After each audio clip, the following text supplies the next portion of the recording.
Vamos orar antes de a gente começar? Amém. Pai, em nome de Jesus, estamos aqui, Senhor, nessa tarde maravilhosa, Deus, que o Senhor preparou, para falar de um livro que o Senhor escreveu. O Senhor é o autor dele, Pai. Pai, em nome de Jesus, nos ajuda a compreender cada linha, parágrafo, cada intenção entre linhas ali que o Senhor quer que alcance o nosso coração e transforme a nossa vida. Não é apenas uma exposição, não é apenas uma reflexão, um aprendizado sobre, mas é a verdade de Deus revelada ao nosso coração.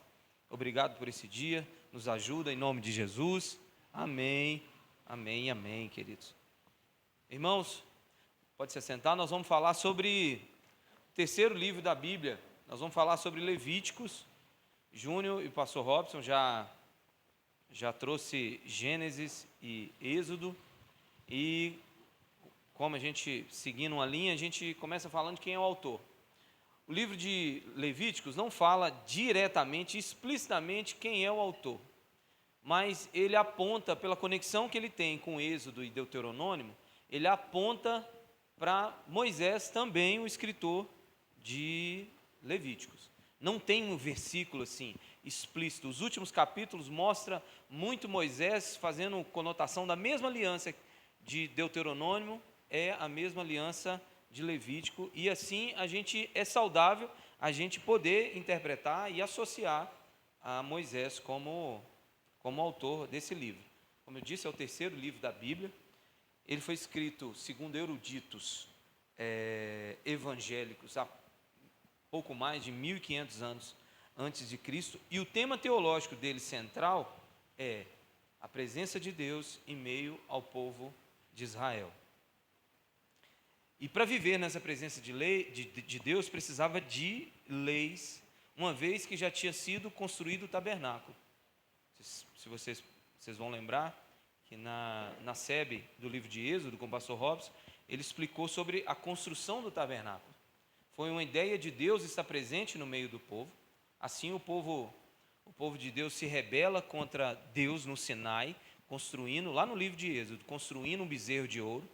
E Deus agora dá as leis, as primeiras leis para esse povo, e manda construir um tabernáculo que é muito minuciosamente definido, com muita riqueza de detalhes, com muitos materiais preciosos, que todos ali existe um simbolismo. E o livro de Êxodo vai começar a falar como? Desse tabernáculo agora construído. E como Deus é um Deus muito organizado, você já começa a ver isso a partir do capítulo 20 de Êxodo. Em Levítico você vê o mesmo padrão de um Deus muito organizado. Se o tabernáculo precisava ser extremamente, com muito cuidado, até no transporte do tabernáculo existia um cuidado muito grande. Então, assim, nos seus utensílios, nos seus materiais, não poderia ser nada da cabeça do povo, nem de Moisés. Os artesãos, eles não podiam olhar para o tabernáculo e falar assim: ficaria legal se a gente pintasse isso aqui de vermelho e tal. Não podia. O projeto é de Deus e tinha que ter estabelecido tudo desse jeito. E qual a ideia do tabernáculo? Presença. Era o tabernáculo construído no meio do acampamento e todas as outras tribos em volta. Ou seja, Deus querendo falar: eu quero estar no meio de vocês. Mas para agora, que essa presença de Deus seja manifesta na prática, precisa de leis. Aí você fala assim: tá bom, lá vem esse Deus cheio de leis. Mas não é, porque existe um princípio de Deus que é a sua santidade. É um Deus santo, é um Deus puro, é um Deus que ele não se relaciona com o pecado. Então o que ele precisa fazer? Ele precisa criar leis para que essas pessoas, o povo, e isso tem muito amor envolvido nisso, isso é uma ideia de Deus com muita graça e favor dos céus. Deus cria um conjunto de leis agora para funcionar com o tabernáculo e para esse povo possa se relacionar com Deus nesse tabernáculo. Essa é a ideia. Esse é o tema central do livro de Levíticos. Um Deus santo que se manifesta no meio dele, a presença dele no meio do povo através do tabernáculo, e agora precisa de leis para essas pessoas poderem interagir com Deus através desse tabernáculo. Precisa de leis. Amém? E vamos falar um pouco sobre essas leis. Hoje eu preparei o livro de Levíticos para a gente em duas partes. Hoje, bem panorâmico, que eu quero gastar muito tempo em duas partes finais que é a expiação, que aponta muito para Jesus Cristo. Uma vez que a gente está até chegando na Páscoa agora, eu acho que vai ser muito bom a gente poder falar do bode emissário, que imputa os pecados nele, estende a mão e ele vai para o deserto, e o outro bode que é sacrificado, e depois as bênçãos dessa aliança que Moisés propõe ao povo. Então, assim, nós vamos deixar esse finalzinho para a semana que vem, mas nesse começo agora, para a gente poder entender a dinâmica. O livro de Levítico, a leitura dele é uma leitura muito difícil. Você já começar do livro de Levítico, vou começar, aonde? Levítico. Você fica um pouco perdido, se você não estiver vindo de Gênesis e Êxodo.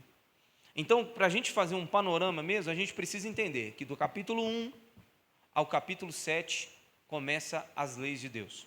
São as leis de rituais e sacrifícios. Que leis são essas? Oferta de cereais, oferta de comunhão e oferta pelo pecado. Basicamente, do 1 ao 7, são esses rituais e sacrifícios. Oferta de cereais e oferta de comunhão, basicamente são duas ofertas pelo qual as pessoas pedem perdão a Deus. São ofertas de perdão. São ofertas que as pessoas chegam diante de Deus para pedir perdão. Oferta pelo pecado, oferta pela culpa, meus irmãos, oferta de cereais e de comunhão é oferta de agradecimento. Oferta de pecado e de culpa é oferta de perdão. Ou seja, eles tinham como chegar diante de Deus para agradecer e se chegar diante de Deus para pedir perdão. Oferta de cereais, que a gente vê no capítulo 1, é uma oferta oferecida a Deus como refeição. Refeição entre aspas, parte dessa oferta pertencia ao sacerdote, era um símbolo de gratidão. Ou seja, quando as pessoas tinham um coração grato, precisavam agradecer Deus por algo recebido, era uma forma de se relacionar com Deus, era através das ofertas de cereais. Oferta de comunhão, a mesma coisa. Só que a oferta de comunhão tinha algo que era interessante, era voluntário. Porque parte da lei era imposta para as pessoas. Mas a oferta de comunhão era voluntária. A pessoa falava assim, cara, preciso agradecer esse Deus demais a conta. E levava um animal, um bode sem mancha, sem mácula, puro, perfeito, para essa oferta denominada como oferta de comunhão. E era a única oferta que a pessoa ofertava e ela participava dessa oferta.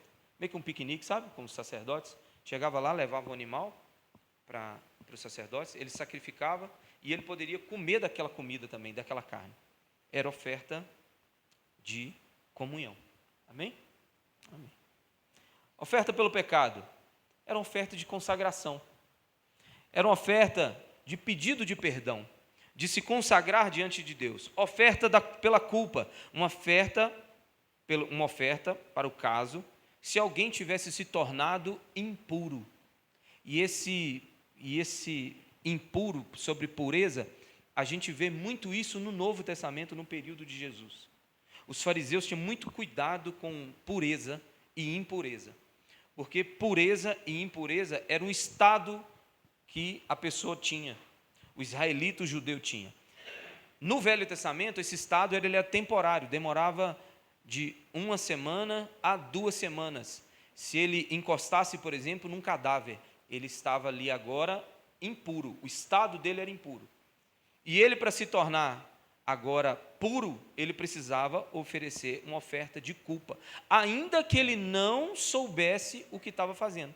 Ainda que foi um pecado, ainda que às vezes ele não sabia, ele não observou aquele detalhe na lei, ele não tinha aquele entendimento, mas ele pecou e ele precisava entregar aquela oferta de culpa ou de impureza. Involuntariamente pecou por impureza. Então você percebe que desde o Velho Testamento, Deus é um Deus muito organizadinho, que até o pecado que as pessoas não sabiam, existia uma consequência para esse pecado, haveria morte sobre esse pecado, um animal morria, simbolizando Cristo Jesus já na cruz. O livro de Levítico mostra muito isso, esse animal morrendo pelo sacrifício, ou seja, o homem só tem um relacionamento com Deus a partir de sacrifício. Sacrifício esse que apontava para Jesus. Porque se hoje nós temos um relacionamento com Deus santo, não é porque você é santo, porque um santo morreu por você, pecador, te santificando e justificando. Então, assim, nós só podemos chegar diante de Deus porque um sacrifício foi feito, Jesus Cristo na cruz. Então, assim, o livro de Levítico, você não vê diretamente, implicitamente Jesus, mas explicitamente Jesus, mas implicitamente, entre linhas, você consegue enxergar a dinâmica da cruz no livro de Levíticos. Agora, do 23 ao 25, vai falar das festas. Na lei de Deus, existia um calendário anual de festas, e era para ser seguido. Judeus que moravam longe, distante, todos os anos, eles peregrinavam até Jerusalém para poder participar das festas anuais que faziam parte das leis. Quais festas era essa? Páscoa, pães sem fermento ou pães asmos. A gente, no Novo Testamento, quando a festa dos pães asmos acontece 2 dias antes da Páscoa. Então, quando a gente lê Mateus, quando a gente começa a chegar no capítulo 20 em diante, a gente já começa a ver que citações das festas dos pães sem fermentos. Por exemplo, quando Jesus manda os discípulos ir buscar um jumento, quando manda os discípulos ir preparar um lugar, um cômodo com todos os seus utensílios, aquilo ali estava na época da festa dos pães sem fermento, dos pães asmos. Tem as festas dos primeiros frutos, Pentecostes, trombetas, dia da expiação e tabernáculo. Essas festas eram para quê? Isso vai estar do 23 ao 25. Está vendo que não dá para a gente ler? Já são 6h30. É preferível a gente fazer um panorama do que a gente fazer uma leitura, às vezes, uma leitura um pouco complicada, que vai abordar muitos assuntos e a gente se perde. Então, do capítulo 23 ao 25, ele vai falar sobre as festas. Para que Deus queria as festas? É aleatório, porque Deus é um Deus festeiro? Não, Deus é um Deus de alegria, sim, mas Deus queria que o povo dele, o povo de Israel, lembrasse dos seus feitos durante essas festas. Essas festas eram para que as pessoas lembrassem do que Deus tinha feito por eles. Por exemplo, festa do tabernáculo. A gente vê esse episódio em Mateus 16, se eu não me engano, está no capítulo 16, que é a transfiguração de Jesus. Quando Jesus pega Pedro, Tiago e João, leva eles no alto do monte, e acontece um fenômeno ali que Jesus se revela na sua forma original, transfigurado, seu rosto, suas vestes resplandeciam. E apareceu do lado dele Elias e Moisés. O que Pedro fala naquela hora? Senhor, quer que eu faça 2 tendas, 3 tendas, uma para o Senhor, uma para Moisés, uma para Elias. Parece que Pedro surta. Fala assim, tenda, Pedro. É muito nada a ver com o que você está falando. Tipo assim, parece que Pedro tem uma coisa assim, uma maluquice. Ele vira e fala assim, só quer construir 3 tendas, um para o Senhor, um para Moisés, um para Elias. Porque ali naquela época estava na festa do tabernáculo, das tendas. Ou seja, Deus queria que o povo dele lembrasse o tempo que ele passou no deserto, que eles viviam em tendas, para que o povo não esquecesse da peregrinação quando Deus tirou eles do Egito e trouxe eles até Canaã. E nesse período no deserto, eles viviam sobre a provisão, sobre o cuidado de Deus, vivendo em tendas. Deus não queria que eles esquecessem esse período que eles passavam. Amém? A mesma coisa, a mesma dinâmica para a Páscoa, a mesma dinâmica para os pães sem fermento. Os pães sem fermento, Deus queria que o povo não esquecesse que eles saíram do Egito às pressas. Essa é a ideia dos pães asmos. Um pão que não dá tempo de esperar ele crescer. Deus falou assim, na hora que Moisés, que Faraó, o primogênito, morreu, Deus falou assim, bora todo mundo. Rápido, vamos todo mundo. Não dá para ficar ajeitando mudança não, vamos embora. Então Deus queria, pela sua soberania, que as pessoas lembrassem desse episódio. Que quando ele quis tirar o povo do Egito, o povo saiu sem demora. Está entendendo? Porque quando Deus quer fazer uma coisa, Ele faz hoje, faz agora, nesse minuto. Então Deus falou assim, eu quero que vocês lembrem que quando eu quero, a coisa acontece. Ah, mas Deus mandou as pragas antes, e por que não Deus? Mas Deus avisou que mandaria as pragas, mas ele endureceria o coração de Faraó. Quando ele quis, saiu. Quando Deus falou assim, enfezei, acabou com a brincadeira, vamos embora todo mundo, Deus tirou o povo do Egito. Sim ou não?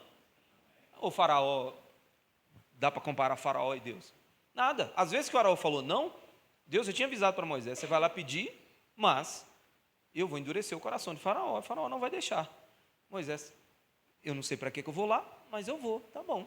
Já que o senhor já avisou que vai com o coração endurecido, eu não sei o que eu vou fazer lá, mas eu vou. Então Deus queria que lembrasse das festas. Festa da trombeta marca, por exemplo, é como se fosse o Réveillon para eles. É uma virada do ano, é uma marca no calendário judaico de reflexão do ano sobre os seus pecados. Dia da expiação. Dia da expiação era a data mais importante do calendário do Antigo Testamento. Esse era o dia da expiação anual pelos pecados do povo de Israel. Tanto corporativamente, ou seja, tanto coletivamente, como individualmente. O cerimonial incluía até a purificação do próprio tabernáculo. Está em Levítico 16:16. O dia da expiação acontecia no 10º dia do 7º mês do calendário judaico. Seria para nós entre setembro e outubro. Amém? Glória a Deus. Deus é organizadinho, gente. Deus é organizadinho. Deus, nas coisas dele, ele é organizadinho. Faz um tabernáculo muito bonito, muito bem organizado e as leis muito bem estabelecidas. Sim, meu.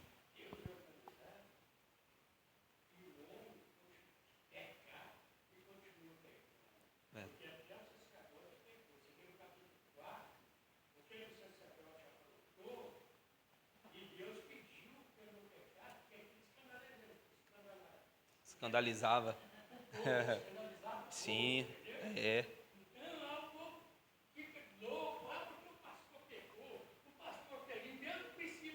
Desde o princípio. Nós vamos chegar aqui. Sim. Exatamente. O irmão falou na hora certa, porque se nós temos uma parte do livro de Levíticos que fala das suas leis e as suas características, eu já falei, e fala sobre as festas anuais, agora o livro aponta muito para os sacerdotes, como é a dinâmica de Deus com os sacerdotes. E os primeiros sacerdotes é Arão e seus filhos. Moisés ordena eles como sacerdote. E existe todo um rito para essa ordenação. Vestes. Deus chama os sacerdotes para o mais alto, gente, para o mais alto nível de pureza e de santidade. Chama os sacerdotes. E eu lembro vocês que Pedro chama a igreja, nós todos, de sacerdócio real. A ideia de Deus era que fazer uma nação de sacerdotes. Os sacerdotes eram exemplo para as outras pessoas. Os sacerdotes foram chamados como no mais alto nível de integridade diante de Deus, para eles serem exemplos para as pessoas. E quando a gente vem para a igreja do Novo Testamento, durante muito tempo se compreendeu que o sacerdote era o pastor, e a reforma protestante trouxe isso aos nossos corações, que nós somos uma nação, todos nós somos sacerdotes, todos nós. Então quando Deus lembra de Arão, Levi, Deus olha para nós também e espera de nós a mesma conduta, um nível elevado das pessoas lá de fora. Porque Israel, preste atenção, Israel era para ser luz para as outras nações. Deus queria que Israel fosse uma nação de destaque em todas as áreas, para que a nação de Israel pudesse alcançar as outras nações. Lembrando que quando Israel, no contexto que nós estamos dizendo aqui, quando eles chegam na terra de Canaã, existem outros povos morando lá. Então Deus queria que Israel influenciasse as outras nações com suas leis, com a sua pureza, com a sua santidade e com o seu único Deus verdadeiro. Não que se deixasse influenciar para as nações que estão lá. Então Deus, no livro de Levítico, prepara um tabernáculo e as leis para preparar esse povo para quando chegasse diante de outras nações, pudesse impactar as outras nações. Os sacerdotes, eles representavam o povo diante de Deus, representavam o povo, eram os representantes do povo diante de Deus, mas era um representante de Deus também diante do povo. Era um povo que levava, eram homens que levavam as demandas do povo para Deus, mas era um povo que trazia também a vontade de Deus, o caráter de Deus para as pessoas. Eles eram representantes de Deus. Quem está entendendo? Amém. Agora eu convido vocês a ler. Esse é Levíticos 10, para a gente poder entender o nível que Deus esperava dos seus sacerdotes da época.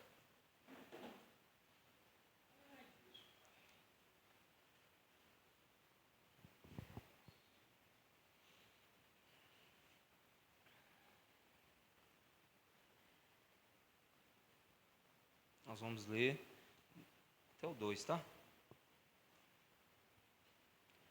Até o 3. Do 1 ao 3. Levíticos 10, do 1 ao 3. É muito conhecida essa história. Nadab e Abiú, filhos de Arão, pegaram cada um o seu incensário, nos quais acenderam o fogo.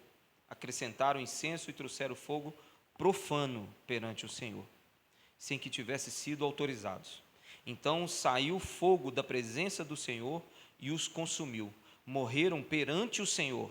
Moisés então disse a Arão: foi isto que o Senhor disse: aos que de mim se aproximam, santo me mostrarei. À vista de todo o povo, glorificado serei. Arão, porém, ficou em silêncio. O pai dos filhos, que tinha morrido, ele falou assim: aqui não dá para contestar. Aqui não dá para contestar.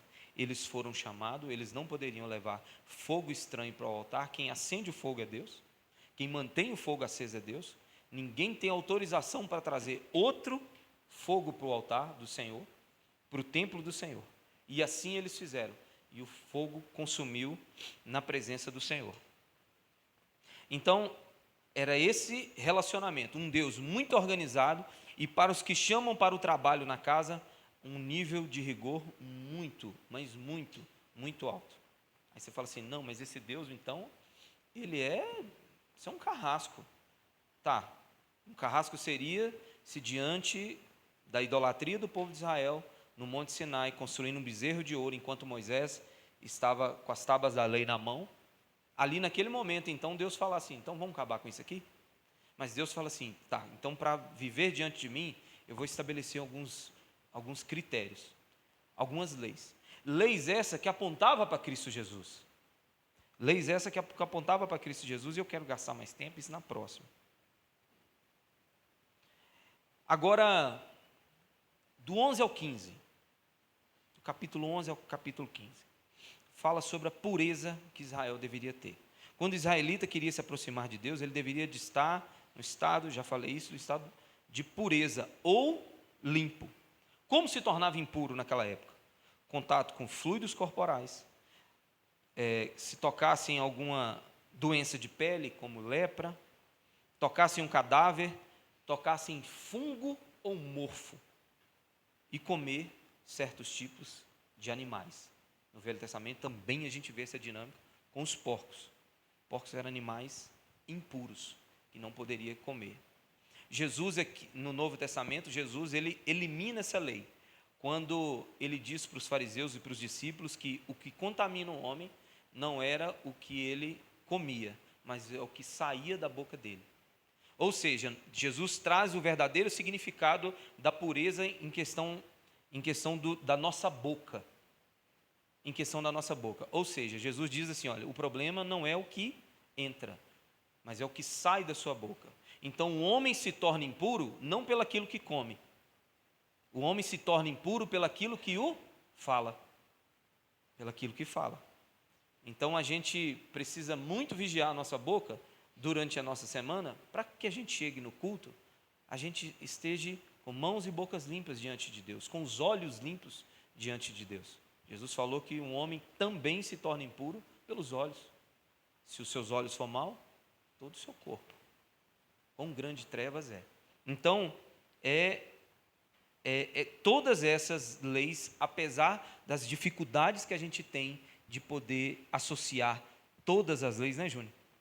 A igreja homens durante muitos anos dedicam-se muito tempo a poder entender esse lei versus graça, a gente poder entender quais todas as leis, quais leis que apontavam para os dias de hoje, quais que são válidas nos dias de hoje, quais não são, e quais seus significados gerais dela. Não era só os porcos, que eram animais impuros, mas peixes e alguns outros animais de couro.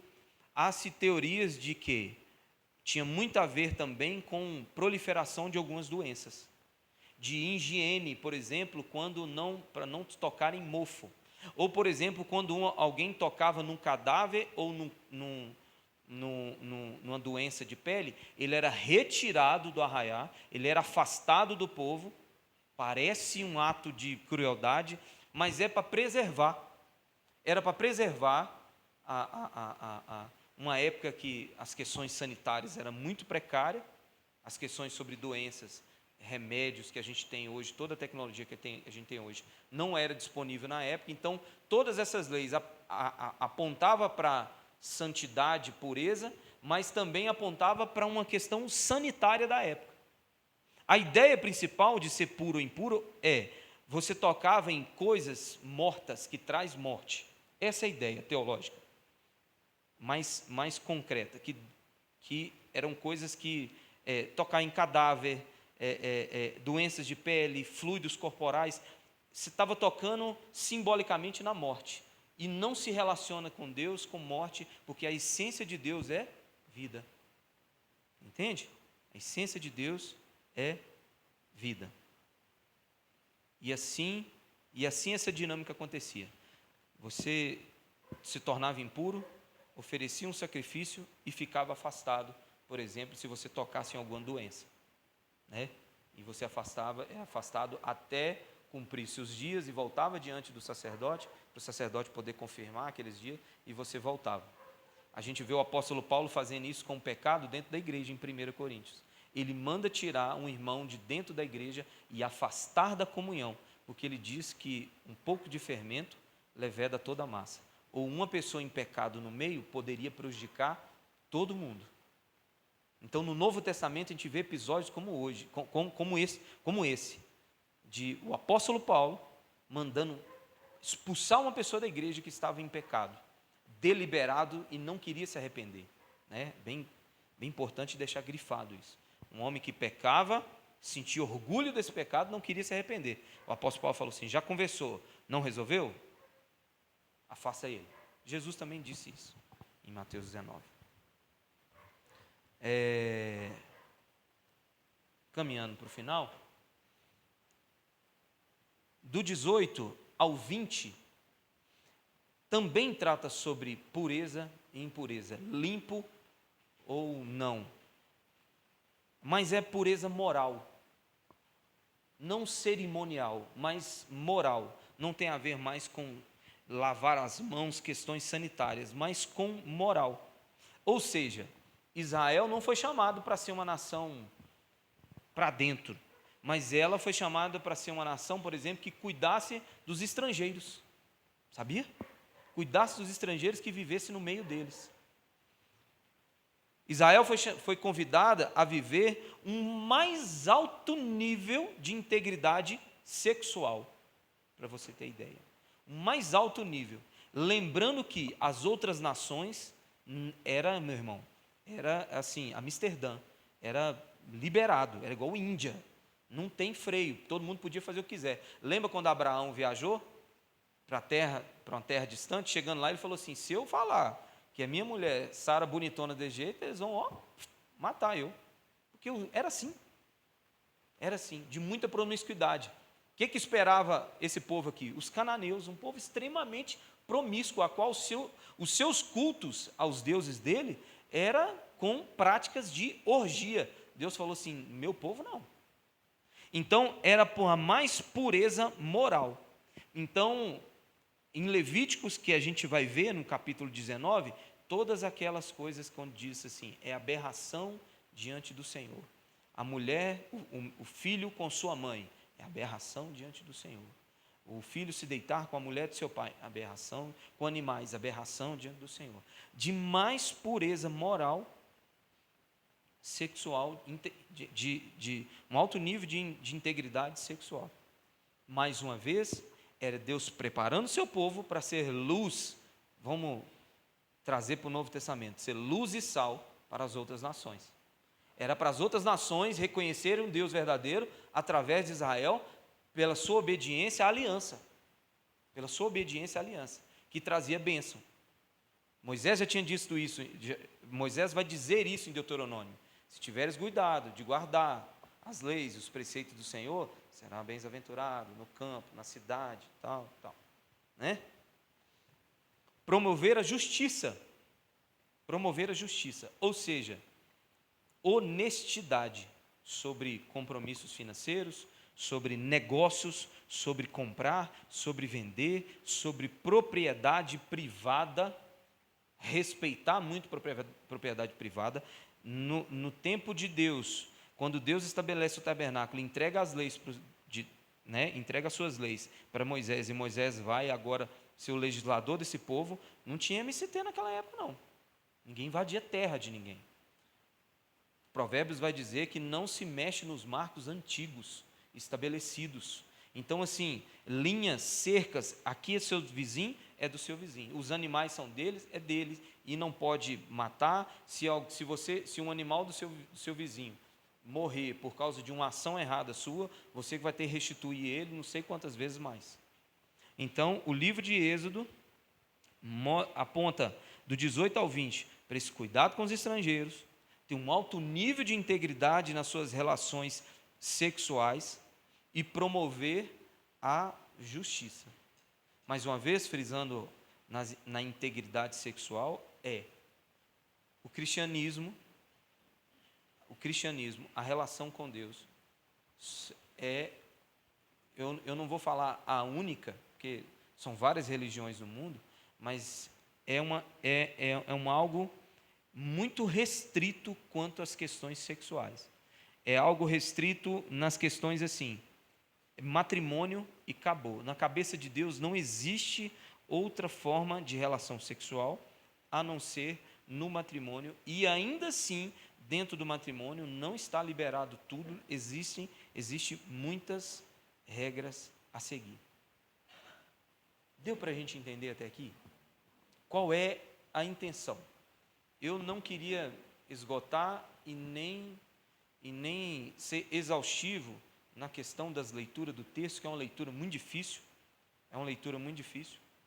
mas eu queria trazer a dinâmica, o óculos, entregar o óculos para você, para quando você for ler o livro de Levíticos, você colocar esse óculos e poder entender a dinâmica. Quando você vê Deus falando assim, não toque em fungo, se tocar em fungo, vá diante do sacerdote, conversa com ele, vê se teve algum problema, se tiver, vai ficar afastado, para você poder entender, se de falar assim, tá, isso é Deus cuidando, para que doenças não proliferem e não alcancem outras pessoas.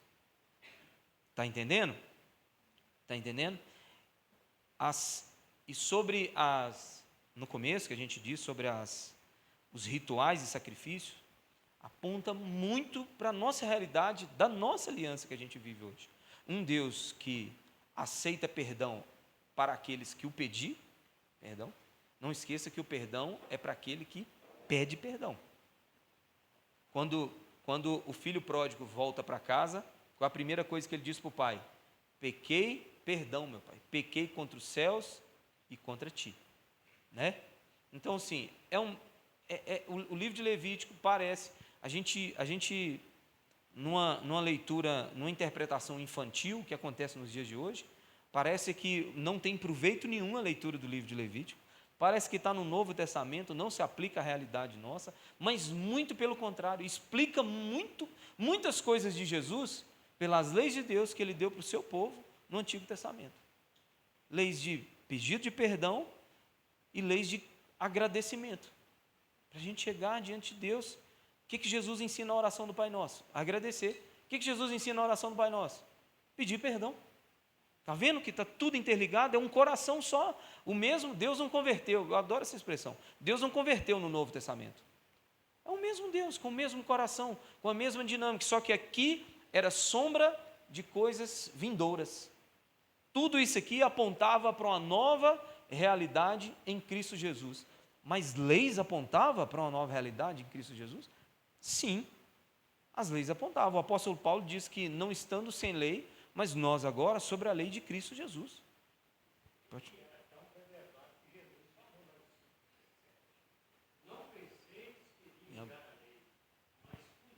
Cumprir a lei.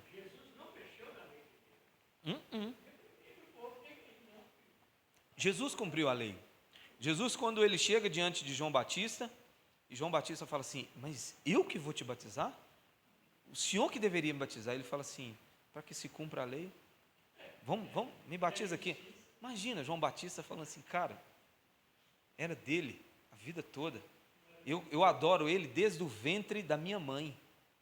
Quem lembra da cena de Maria, foi visitar Isabel, ela já grávida de 6 meses com João Batista. Quando Maria chega diante de Isabel, o menino mexe na barriga dela, e ela fica cheia do Espírito Santo, e ela diz: bendita é você, Maria, bendito é o fruto do vosso ventre. E o menino começa a mexer, e elas ficam cheias do Espírito Santo, e a gente vê o cântico de Maria e de Isabel. Então, assim, Jesus veio cumprir a lei, e a finalidade, a lei apontava para Cristo Jesus. Amém? Amém. Vamos orar, meu irmão. Glória a Deus. Semana que vem, nós vamos falar muito de Jesus. Demais, meu irmão. Você fala assim, mas no livro de Levítico, ainda mais chegando a Páscoa agora, vai ser assim, vai cair como uma luva. É legal que se tivesse sentado, eu, Robinho Júnior, e fizesse o cronograma para dar Levítico do sacrifício expiatório perto da Páscoa, nós errava, nós bagunçava tudo. Mas sem querer, foi seguindo uma coisa assim, natural. Semana que vem a gente vai falar sobre o sacrifício de Cristo Jesus. Vamos orar? Pai, em nome de Jesus, queremos te agradecer, Senhor, por esse momento. Deus, a incapacidade nossa, muitas das vezes, de compreensão da Tua palavra, que não seja, Senhor, um limitador para nós, mas que o Teu Espírito Santo possa levar a gente um pouco mais além do que foi explicado. Que aquilo que não foi explicado, o Espírito Santo possa nos explicar. Jesus, nos ajuda a entender cada linha, cada vírgula, cada ponto da Tua palavra, Jesus. Porque cada vírgula aqui é poder de Deus para a transformação do homem. Obrigado por esse dia, em nome de Jesus. Amém. Amém, querido. Glória a Deus.